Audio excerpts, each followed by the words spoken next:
Turns out the average US adult spends around 5 hours a day on me time, screen time. So, not working on business stuff, not checking emails, just mindless scrolling. Now, if I were to replace the word phone with the name of any illegal substance in what I just told you, I would sound like an addict with a serious problem and a need for intervention. But it took a little bit for me to realize this. Hello, everybody, and welcome back to The Kate Show.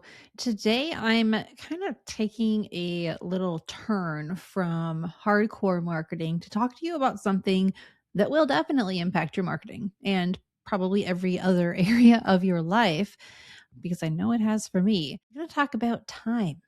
The real reason we as American entrepreneurs simply don't seem to have enough time. Like, we need to create more hours in the day or something.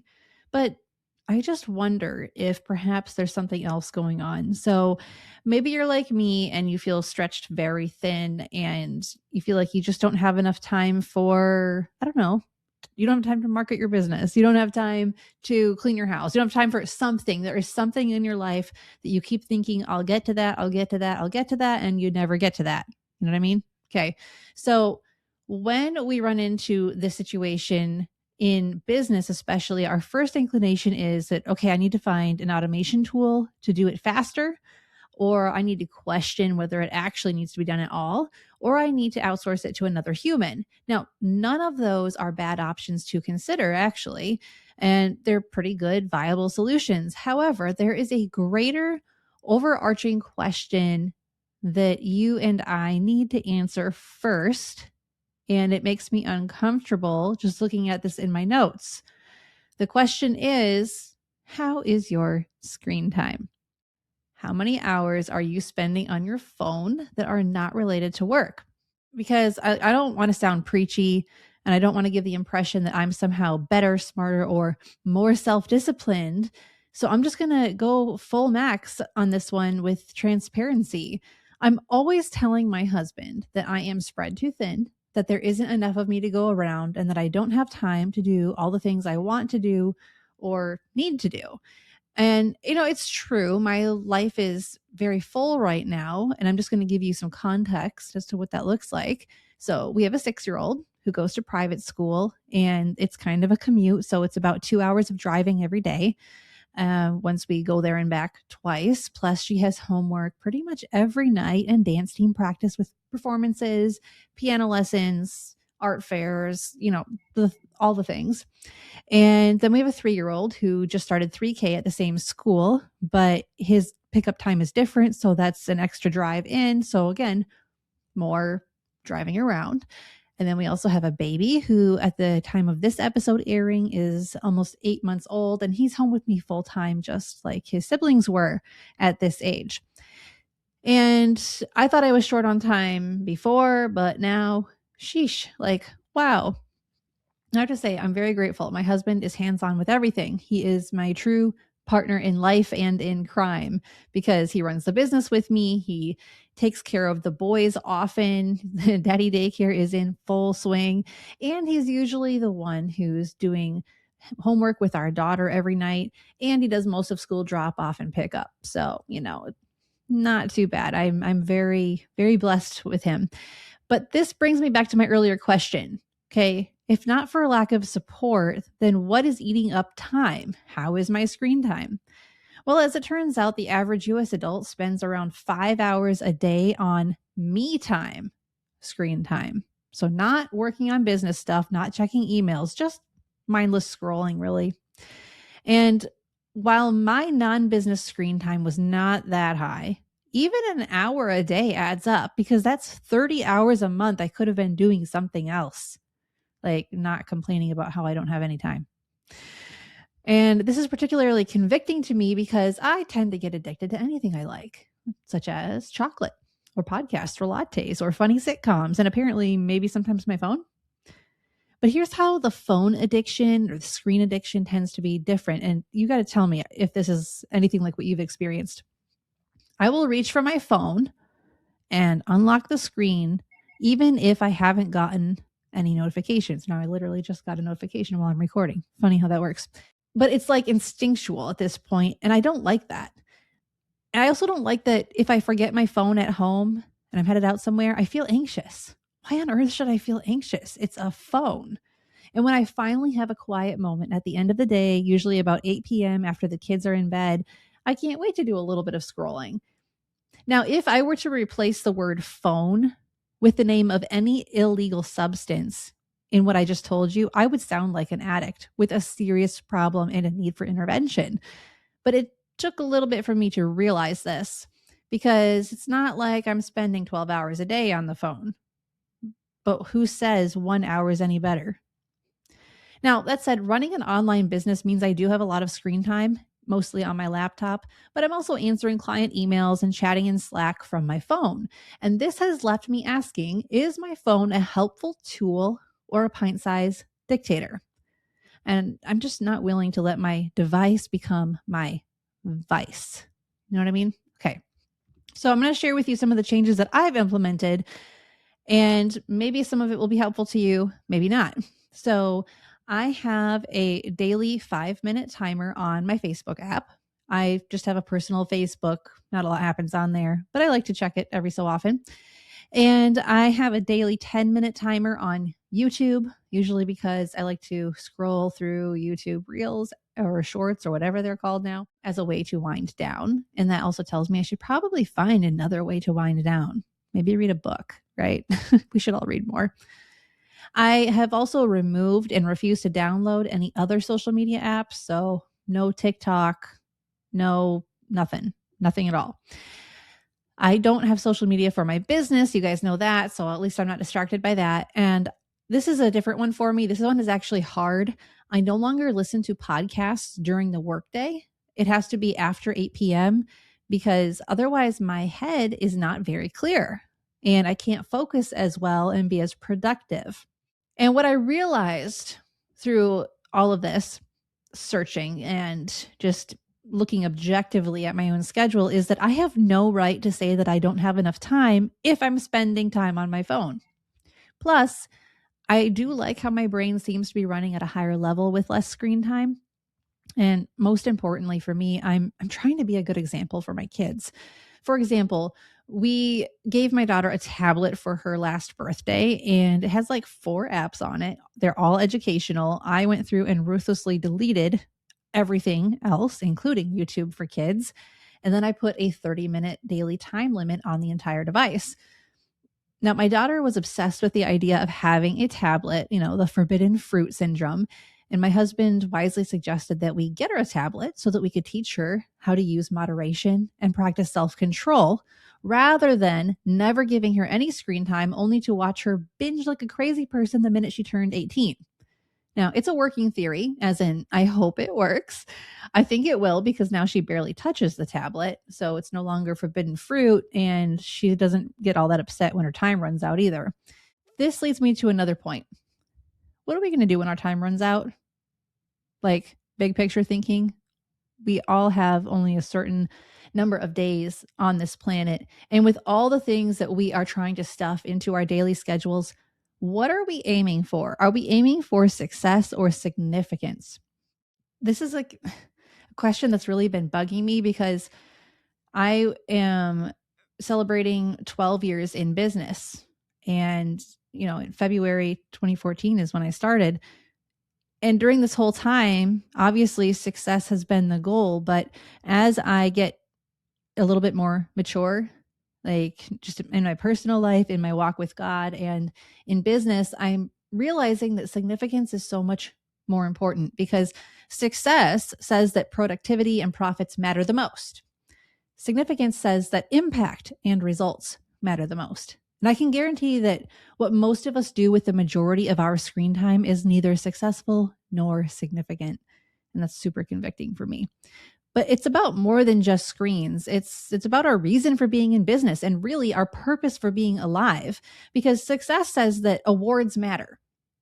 Significance says that memories are more rewarding. Successful businesses aren't bad, but significant businesses are the stuff of legacy. Now, ironically, legacy businesses are always rooted in the family and the relationships surrounding it. So without those relationships being prioritized, the legacy simply won't endure. This is a concept that I have at the front of my brain as I go into 2026. And this is why I stopped working into the midnight hours. I stopped squeezing in just one more meeting or task into my schedule. And this is why I'm realizing that it's okay to plan my week ahead and stick to the plan, and it's better to not overcommit. I'm a slow learner in those categories. I'm sorry. This is why I'm trying to be so intentional about my decisions rather than pondering my options for too long for any given decision, or second guessing a decision I've already made, or overthinking, or letting my emotions make the judgment calls. Like, there are some days where I know I will not be a good decision maker. So I do either delegate the decision to someone else, or I just stop thinking about it for a while, because that spinning that we tend to get caught up in, especially as female entrepreneurs, is not helpful.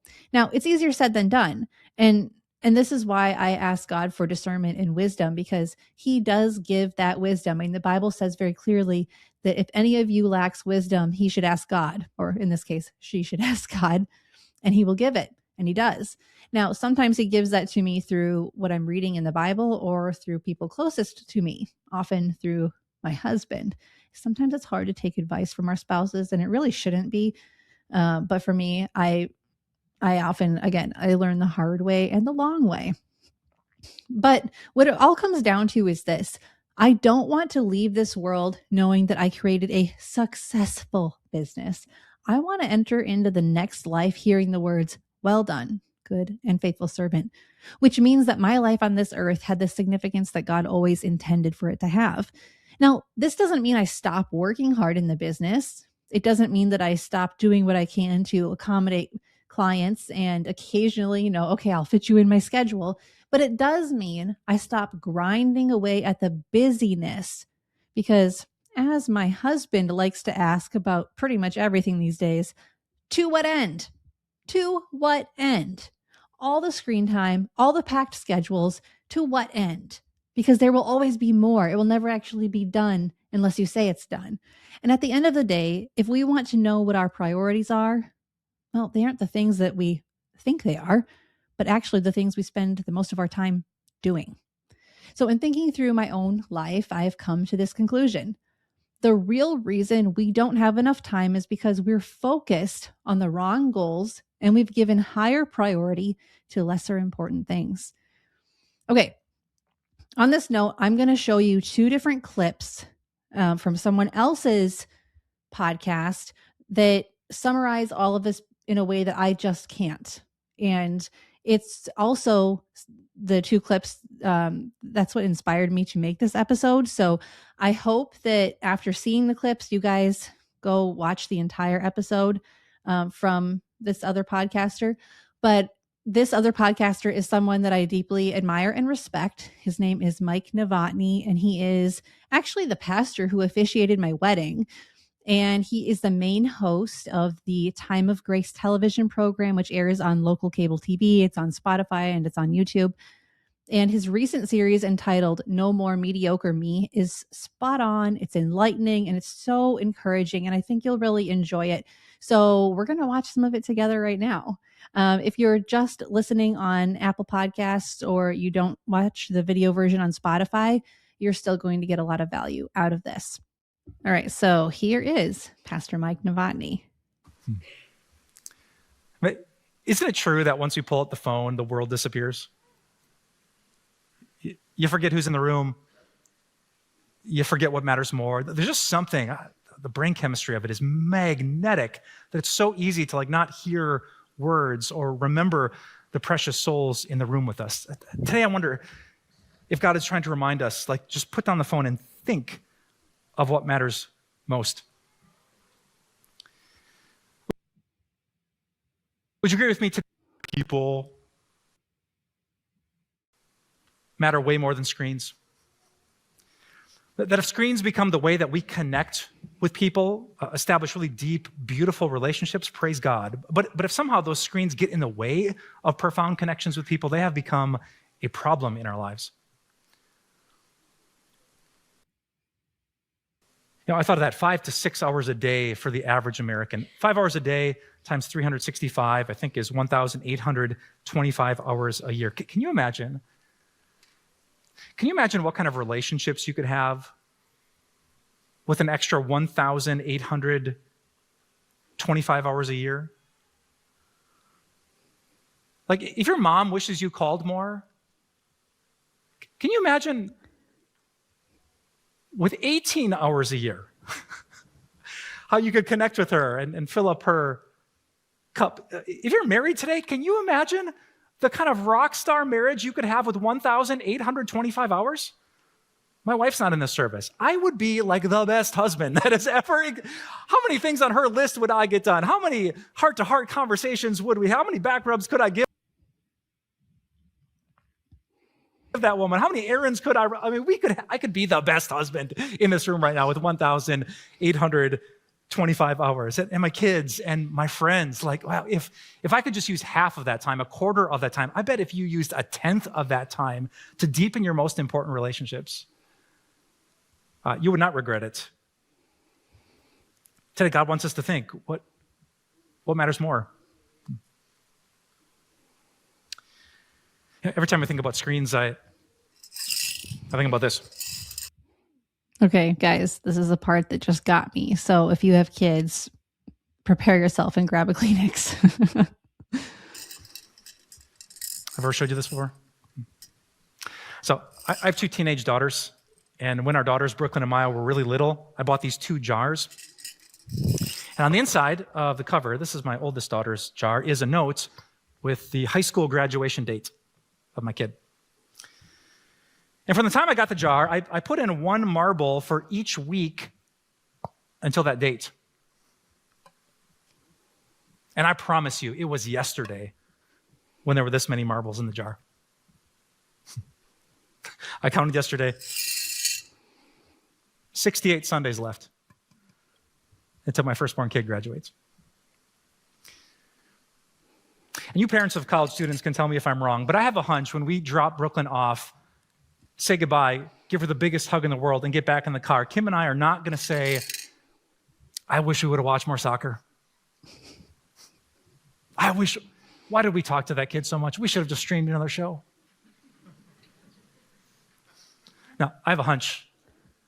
The principle of Jesus is going to punch us in the throat, that some things matter so much more. We think we have all the time in the world with our kids, our parents, our significant others, but time flies and people die. And Jesus today is reminding us that there's a banquet, that there's a better blessing. Don't be so caught up in a lesser thing that a month or a year or a decade goes by when you miss out on something that means so much more. Yeah. So talk about keeping the main thing. Like, if that message resonates with you, you need to just go watch his entire sermon on that. And the cool thing about Pastor Mike is his sermons are super easy to listen to, as you just heard. And that's how every single one of them is. And he also tackles really tough questions, by the way. So even if you're spiritual but not religious and you just have a lot of questions, he tackles things that most people would be scared to ask. All right, I'm going to show you one other thing from him because it just goes along so perfectly with what we're talking about today. Service that will change that. There's sometimes in life when you have a new kid, if you're an accountant during tax season, if you're a pastor during Christmas or Holy Week, when you're a teacher and it's a brand new school year, there's just some seasons of life, the end of year accounts, where it's just going to be crazy busy. That is what it is. But a season, please hear me, a season, by the very definition of the word, is seasonal. So my bigger question is, how is it that so many of us haven't just been busy for a season, while the kid was in diapers, while it was the big push at work? How is it that for a lot of us, it's not temporary, but constant busyness? If you're taking notes here or at home, I've come up with 3 reasons that kind of explain how we end up here. I'd love for you to write these down. Some of you are constantly busy simply because of these reasons are so good, perfectionism. Guys. You haven't used the phrase, it's good enough. Guilty. Since 2004. You're the kind of kid that when you got a 97 on your test, you would find out what you got wrong and stew about it for the rest of the day. There are 97 things to celebrate. You found the 3 of them that were wrong. If you're the kind of person that just, you can't deal with the A- or the B+ or the so-so effort. You can never like check it in for the sake. It just has to be great. It has to be impressive. You're allergic to the red pen and the imperfection. That will push you and push it like a treadmill. It never slows down. And so you're constantly busy because something could always be better. You could always check your homework again. I can always practice a sermon again. You could always return one more work email or connect with one more client or help one more person. If it has to be perfect, you hold yourself to a standard that you'll never reach. It's exhausting and it pushes you and pushes you and pushes you and never lets you sit, pause, or rest. Or maybe for some of you, it's not perfectionism. It's number 2, 100%. people pleasing. Some of you haven't looked someone in the eye and said, this is interior no, designers, by the way. People pleasing. in the last are year. Wonderful. Some of you like helping and making people happy so deeply that even though you're stressed, even though everyone knows that you're stressed because they see that you're stressed, as soon as someone acts, like there's a reverse weight in your hand. It's like your hand doesn't abide by the laws of gravity. The pastor needs someone to volunteer, and no one wrote their name on the sheet. He's raising his hand, by the way. Yep. Can you help with this? Someone asked, and before you can even think about it, pray about it, or ask for advice about it, both hands are up. You just can't, it just feels wrong. It feels unchristian to you. It feels selfish. It feels lazy. You just have to make everyone happy in your life. And so you end up, because there's a lot of people who need a lot of things, you end up incredibly overextended and crazy busy. Or third, maybe for some of you, the problem is your God complex. Yep. Man, I know and love some people who struggle This is with this also bad. me. Guilty. They know they're busy. This is huge. We know they're busy. So why don't they step back and stop being busy? Because they think, if I didn't do this, what would happen? If I stepped away from volunteering this much, what would happen to this program, this cause, this nonprofit? If I didn't skip every workout and go through the drive-through for every single meal, if I didn't cut back on my own prayer life to like keep this thing going, how would the organization, the ministry, the church, the school, the family tradition, like no one's stepping up to, I would love to step back if someone would step up, but no one's stepping up, so I can't step back. And you think, I got to save this. I got to sustain this. The world will be worse without this. So what am I supposed to do? And with that kind of thought, you just stay stuck in constant busyness. Every entrepreneur says this. Does that explain the way that you live your life? Yep. Do 1, 2, maybe all 3 of those things apply to any of us here today? Does it help explain why you've been so busy recently? If so, what do we do? Well, the simple answer is this. We turn to our Father in heaven. Okay, so guys, he continues to go through and provide solutions for each of those 3 issues, the perfectionism, the people-pleasing, and the God complex. It is so worth listening to or watching. Oh my goodness. Like, I just feel so seen and heard. But I wanted to share that with you because you guys, a lot of you are like me, type A, very driven, very perfection-oriented to the point where it is harmful to ourselves and even to people around us. And we just got to let go. We just got to let go and let God. Now, you may be like, yeah, I didn't sign up for a sermon today, but I did actually show you a sermon. So, sorry, not sorry.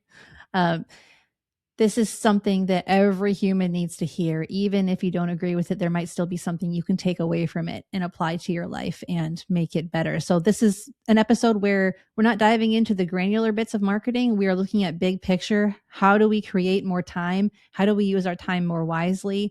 And how do we keep the most important things actually the most important? It is really easy in our fast-paced society to get the priorities all screwed up. And I don't want to arrive at the end of my time on this earth and regret so many things, just like I'm sure you don't. You don't want to regret things on your deathbed, like, oh, really wish I would have spent more time with my kids. I really wish I hadn't been so focused on the next project, the next client, the next whatever. I really wish I would have just taken more time to invest in those around me.